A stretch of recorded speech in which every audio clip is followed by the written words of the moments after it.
ఆమె 5 ఏళ్ళప్పుడే తల్లిదండ్రులు చనిపోయినరు. అమ్మమ్మ మేనమామ ఇద్దరు కలిసి పెంచినరు. అమ్మమ్మ ఒక టీచర్.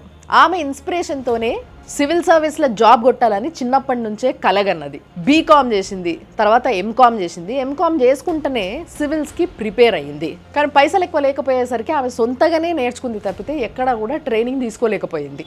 ఆమె ఎంత కష్టపడ్డా కూడా 4 సార్లు ఆమెకు అదృష్టం కలిసి రాలేదు. ఆమె కరెక్ట్గా అటెంప్ట్ చేయలేకపోయింది, ఫెయిల్ అయింది. అంతలోపు గుండెలు వగిలే విషయం ఏంది అని అంటే ఒకే ఒక్క ఆడతోడు ఆమెకు జీవితంలో వాళ్ళ అమ్మమ్మ ఇన్స్పిరేషన్ కూడా ఆమె చనిపోయింది. ఎన్నో ఎంఎన్సీ జాబ్ ఆఫర్స్ వచ్చినాయి మంచి ప్యాకేజెస్తోని. కానీ అమ్మమ్మ ఆశ తన కళ నెరవేర్చుకోవాలనుకుంది.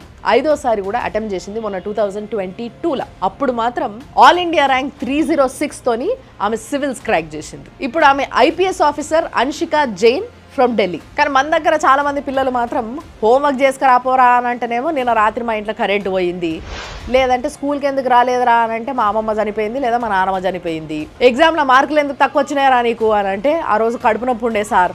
ఇగో గీసొంటి సాకులు. అసలు ఎగ్జామ్స్ చదువుకునుడు అనగానే మన పొరగాలకి ఈసొంటి సాకులు వంకలు మస్తుగా దొరుకుతాయి. కానీ మనిషికి డిటర్మినేషన్ ఉంటే వాళ్ళ మంచి చెడులు చూసుకునే తోడు ఎవరు లేకపోయినా, గుండె నిండా ఎంత బాధున్నా, చేతుల పైసలు లేకపోయినా ఇలాంటి విజయాలు సాధిస్తూనే ఉంటారు అని అన్షికా జైన్ లాంటి వాళ్ళు ప్రూవ్ చేస్తూనే ఉంటారు.